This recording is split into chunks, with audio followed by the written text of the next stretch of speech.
the offense?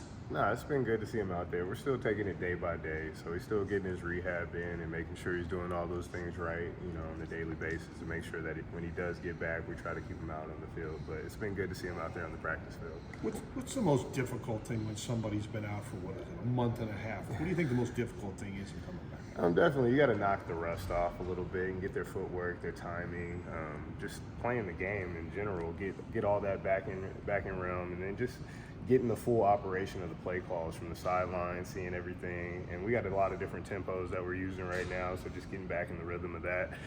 But the main thing that it really does is when you get guys out, it just puts stress on the guys that are still healthy because they're taking so many reps within practice. So it's been good to get a couple guys back out there, and then we can kind of chop the reps down because it's needed. We're getting later in the season now. It hasn't really affected Ashton, at least in the games, the heavy workload you guys have been giving him, it seems like. But what would it mean if you could, even if it's 3, 4, 5 carries at times, to have somebody like George that can take that off his plate? Well, definitely. We want him to be strong going into the fourth quarter so we can finish how we want to finish. But just having somebody that we all trust as a program and know that can go in there and have an impact on the game is going to be huge for us. But it's definitely going to help Ash out. It's helped him out throughout the week, the past 2 weeks with the bye week, and then working into this week, we've been able to take some reps off of him in practice. We heard a lot about you going into the season, getting both those guys out there together. We saw the first couple plays of the season until George went down. What does that do for the play? But maybe not Saturday if he's still working back, but just for the last month here. Just if you can get back to some of that. What does that do dynamically to this offense? You think to get back to part of the playbook you haven't been able to use?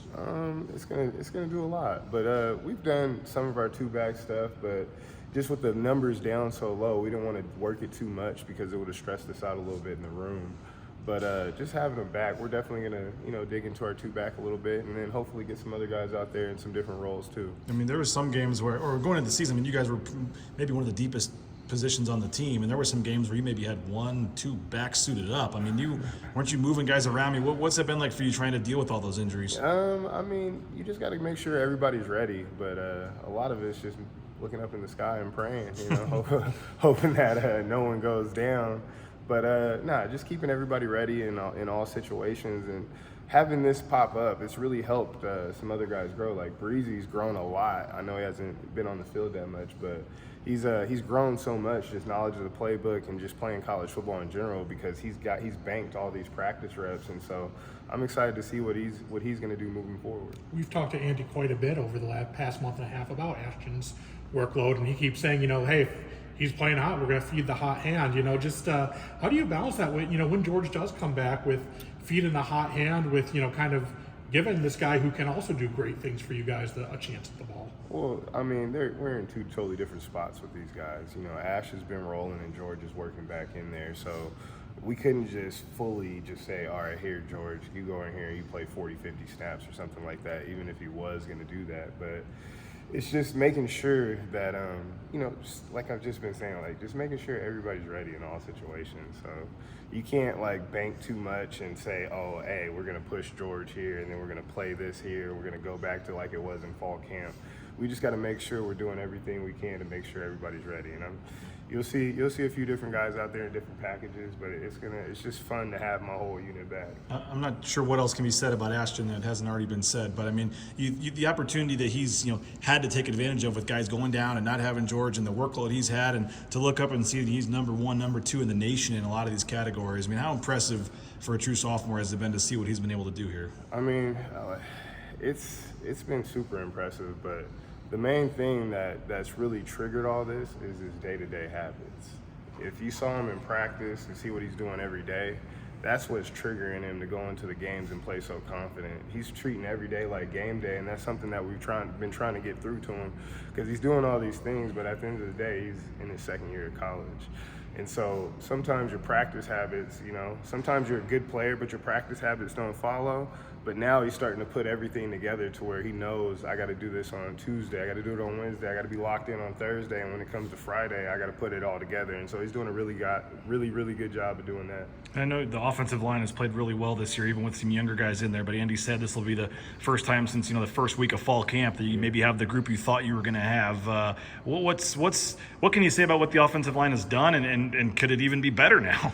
If something's good, you can always make it better, but just anybody that goes in there with the O-line, Coach Potter, Coach Keene, they do a really good job designing the run game and getting everybody ready. So we have full confidence, whether it's a freshman, a redshirt freshman, a sophomore, a senior, whoever goes out there, we know they're going to be prepared, be ready to go. And so it's just always been full confidence in those guys. You got here just before spring, right? I got here last January, end of January. Okay, in the January. So from that time until now, where do you think Ashton has improved the most?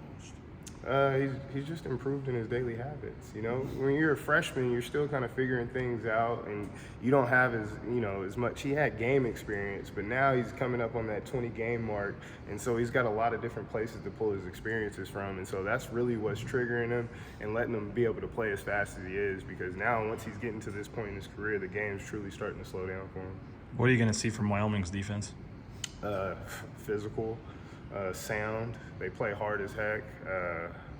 And then they stress you out on third downs with the different packages they present. So we're gonna have to do a really good job in protection and a really good job just protecting the football. That's been a really big emphasis this week. Just we got to dig ourselves kind of the turnover margin thing we're in right now, because I think we're -5 on the season. So just protecting the ball and then playing our brand of football. We know we got to match their physicality and play with a great mentality and just come out of here 1-0, man. Is this one of the better front sevens you will faced? Definitely. They're super physical. They're super sound. You've seen the teams they've played. Everybody they've played with, they've had issues with it, and so it's a testament to their coaching staff and just how those guys play over there. You know, playing them last year was the same thing. It's tough to quantify how good an offensive line can be. You don't have the stats like a running back or a receiver, but you've been around some good programs, some good lines. How good has this line been, especially with all the change?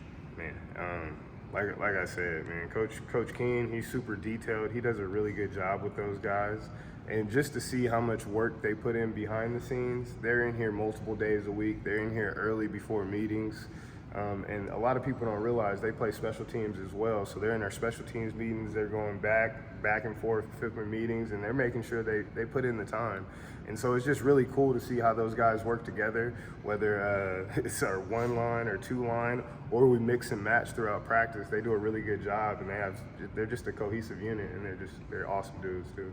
Lastly, the end of the Colorado State game really overshadowed what Ashton did in that game. Another 200-yard performance. Not many players even here have gotten 200 yards multiple times in the same season. What did you see from him in that particular game, especially early on when he was able to do so much? Man, it was just, like I've been saying, it was a testament to his work week in practice. And, you know, coaching-wise, we've been doing a really good job of just trying to show the looks in practice and then show the game looks and match them together. So once we get into the game, they have a really good feel where people are going to be, bodies are going to be, where lanes are going to potentially open. And then obviously it goes back to our offensive line. They were opening some massive holes early in the game. So whenever you do that, it just calms the back down. And then I think he just really got into a rhythm early, and it just kind of propelled all the way through the game. And then, you know, like when we get him touches in the pass game, that also helps him get his rhythm going. And so we did a couple things to get him on the perimeter, and it just opened up some run lanes in there. But it's really a testament to the O-line. They're just doing a really hell of a job. Should Cedric Minter be worried? 261. I think I've had to twice at halftime look it up because he's been on pace to break it. What do you think? Maybe. I don't know. I can't predict the future, but we're not chasing any yardage goals, man. We're just trying to really go 1-0. That's our big thing. So we're just trying to make sure we play good fourth quarters of football. We're finishing games how we want to finish it in the 4-minute drill and just being reliable down the stretch.